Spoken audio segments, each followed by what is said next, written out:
अस्सलाम वालेकुम, welcome to Tech and Talk. तो आज हमारी 6th एपिसोड है, ठीक है। इसके अंदर हम अब मेथड्स को देखने वाले हैं, क्योंकि इससे पहले हम वेरिएबल्स को देखते रहे हैं, ठीक है। एक क्लास के अंदर दो ही मेन कंपोनेंट्स होते हैं उस क्लास के, उसके वेरिएबल्स और मेथड्स, ठीक है। तो पीछे हमने 2-3 एपिसोड में देखा कि वेरिएबल्स किस किस टाइप के होते हैं, प्रिमिटिव डाटा टाइप्स क्या होती हैं, फ्लोट, डबल और डेसिमल में फ़र्क देखा हमने, कंसोल से इनपुट कैसे लेते हैं और वेरिएबल में कैसे सेव करते हैं, रीड ओनली और कांस्टेंट टाइप के वेरिएबल्स क्या होते हैं, ठीक है।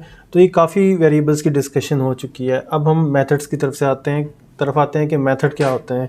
सी शार्प के अंदर फंक्शन और मेथड एक ही चीज़ है, ठीक है। नॉर्मली फंक्शन उस ब्लॉक ऑफ कोड को कहते हैं जो कि क्लास के बाहर कहीं हमने डिफ़ाइन किया हो और उसको हम यूज़ कर रहे हो। लेकिन क्योंकि सी शार्प में क्लास के अंदर ही मेथड डिफ़ाइन हो सकते हैं, तो फंक्शन डिफ़ाइन हो सकते हैं, तो उनको मेथड्स ही कहते हैं, ठीक है। विच मीन्स कि सी शार्प के अंदर मेथड और फंक्शंस एक ही हैं, ठीक हो गया। तो हम जल्दी से अपना नया आज एपिसोड 6 के लिए एक फ़ोल्डर ऐड कर लेते हैं और इसको मैं कहता हूँ ये हमारी 6 एपिसोड है। लेट्स नेम इट मेथड्स, और इसमें मैं कह देता हूँ इंट्रोडक्शन, ठीक हो गया। ओके, और इसको हम इसमें एक नया प्रोजेक्ट ऐड कर लेते हैं। अच्छा, एक प्रोजेक्ट में क्यों बार बार ऐड करता हूँ, क्योंकि इंडिपेंडेंटली आप किसी भी एपिसोड के अंदर जो भी कोड कवर हुआ है उसको रन कर सकें। और रन करने का क्या तरीका होता है, बेसिकली आप उस प्रोजेक्ट को स्टार्ट एज डिफ़ॉल्ट करेंगे और उस प्रोजेक्ट को स्टार्टअप बना लेंगे, और जैसे ही अपने सोल्यूशन को रन करेंगे तो आपका वो प्रोजेक्ट रन हो जाएगा।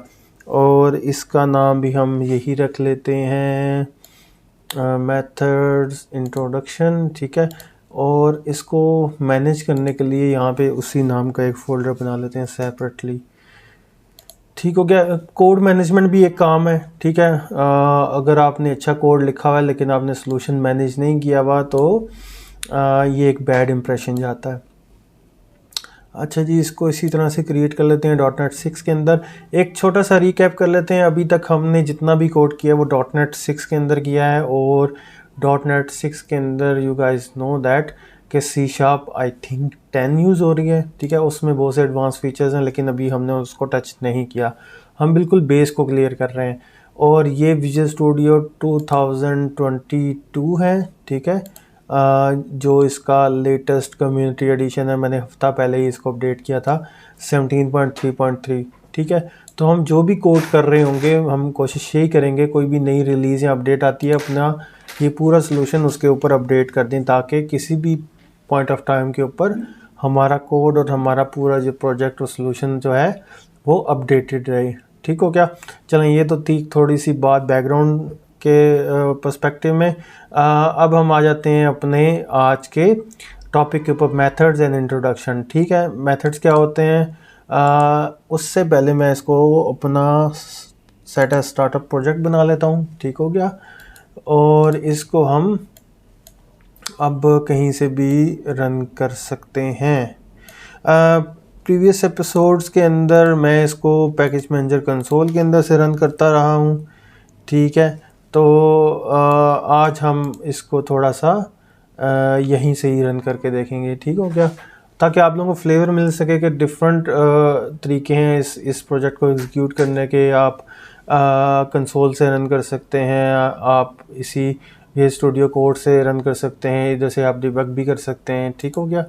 अच्छा, मेथड क्या है, मेथड जो है वो सेट ऑफ स्टेटमेंट्स हैं, ठीक हो गया, जो कि हमने एक जगह पे डिफ़ाइन कर दी हैं या एक ब्लॉक में डिफ़ाइन कर दी हैं, ठीक हो गया। जैसे ये भी एक मेथड है, ठीक है, ऑल्दो ये मेन मेथड है लेकिन ये एक मेथड ये है कि हमने कह दिया कि हमारा एक मेथड है जिसकी टाइप स्टैटिक है और ये वॉइड रिटर्न करेगा, इसका नाम जो है वो मेन होगा, और इसका एक पैरामीटर है जो कि स्ट्रिंग की अरे ले रहा है, ठीक है।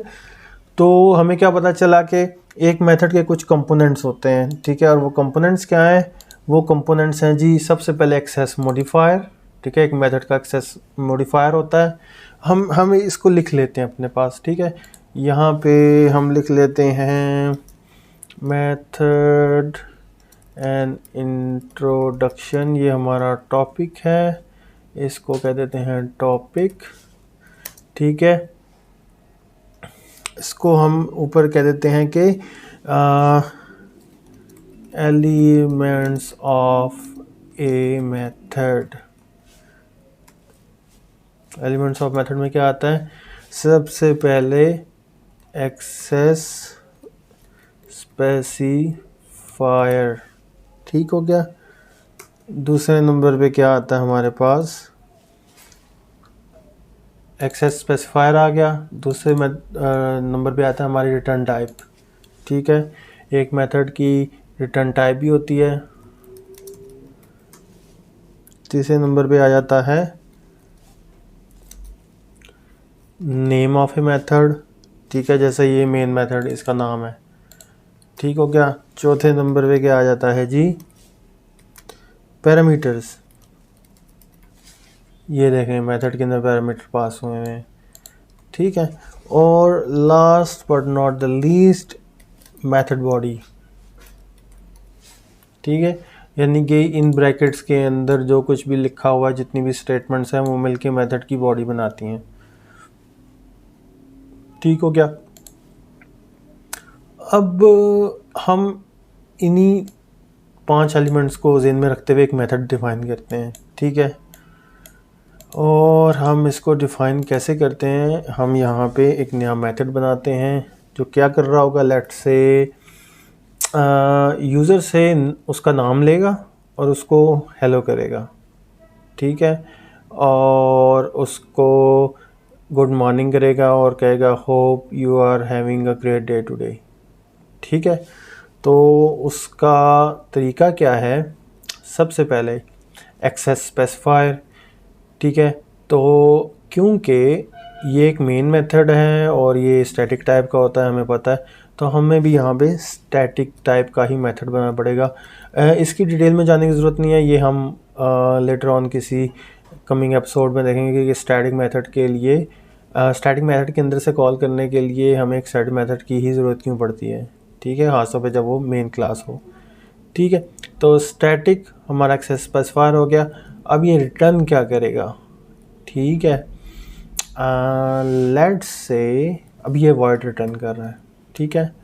रिटर्न टाइप होगी अब नेम से हेलो,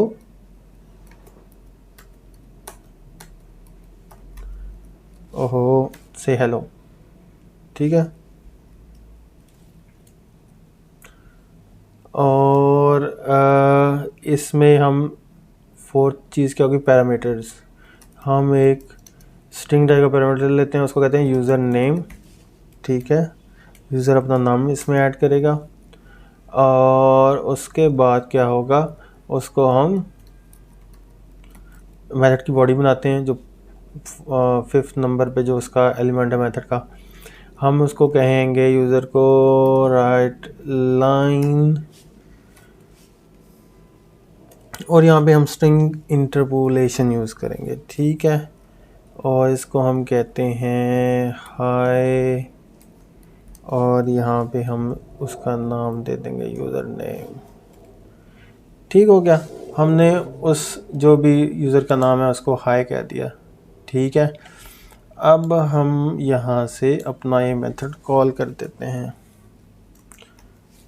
ठीक है। और हमने यहाँ पे नाम दे दिया लेट्स से उस्मान, ठीक हो गया। से हेलो टू उस्मान, ठीक है, ये एक सेंस बन गई।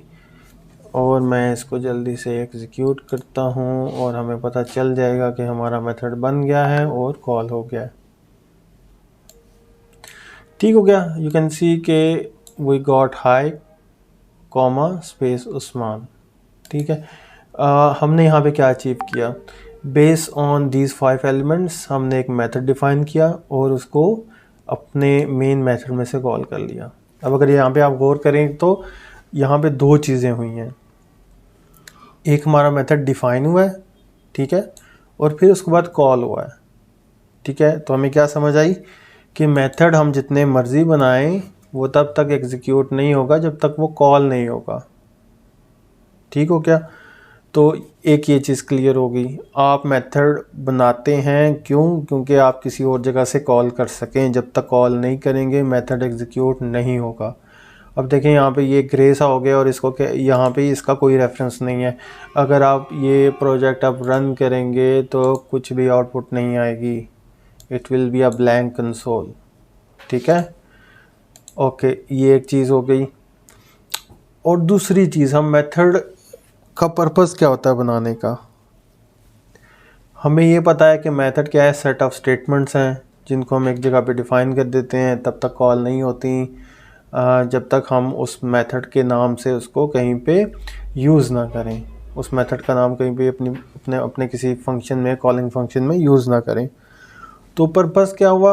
वो सेट ऑफ स्टेटमेंट्स जो कि हमें लगता है कि बार बार एग्जीक्यूट होंगी, हम उसको in the form of method अपने पास डिफ़ाइन कर लेते हैं। अब ये 10 दफ़ा कॉल करें डिफरेंट नेम से, 50 दफ़ा कॉल करें, हमने एक दफ़ा उसको डिफ़ाइन कर लिया। ठीक है, तो हमारा कोड कम और ज़्यादा मैनेज्ड हो जाता है। ये तो क्योंकि एक बेसिक सी एग्जांपल दी, इसी कॉन्सेप्ट पे अगर हम थोड़ा सोचें कि लेट से ईमेल सेंड करनी है यूज़र्स को। ठीक है, अब ये तो नहीं होगा कि आप 10 दफ़ा ईमेल का कोड लिखेंगे। ठीक है, आप एक मेथड बना लेंगे, लेट से ईमेल, सेंड ईमेल। ठीक है, एक मेथड बना लिया और आप 10 जगह से कॉल करें उसको, 20 जगह से कॉल करें तो सेम मेथड एग्जीक्यूट हो जाएगा और आपको 10-20 दफ़ा वो कोड दोबारा नहीं लिखना पड़ेगा। ठीक है, तो हमने यहाँ पे 2 पर्पस अचीव किए। ठीक है, हमारा कोड मैनेज हो गया और दूसरा कोड डुप्लीकेशन जो है वो भी कम हो गई, वो भी ख़त्म हो गई। ठीक है, तो ये एक आज का बेसिक सा जो हमने टॉपिक कवर करना था वो मेथड एंड इंट्रोडक्शन था, जिसमें हमने देखा कि मेथड क्या होता है, एलिमेंट्स क्या होते हैं मेथड के, और दूसरा मेथड एक उसको हम डिफ़ाइन करते हैं और दूसरा हम उसको कॉल करते हैं किसी दूसरी जगह से, और लास्ट चीज़ ये होगी कि मेथड क्यों डिफ़ाइन करते हैं, इसलिए कि कोड में डुप्लीकेशन जो है वो ज़ीरो हो जाए। ठीक है, आपको कोड दोबारा ना करना पड़े, दोबारा वही एफर्ट ना करनी पड़े। ठीक है, तो ये एक इंट्रोडक्शन पर्सपेक्टिव से ये आज का टॉपिक था। होप आपको समझ आ गई होगी। In case you have any queries do ask in the comments. Thanks for your support, for watching, thanks for your subscribing our channel. So हमारे रिसेंटली 1000 सब्सक्राइबर कंप्लीट हो गए हैं। Keep watching us, keep supporting us, and in case of query do let us know. We will try to help you out as best as we can. Thanks, have a good day, bye.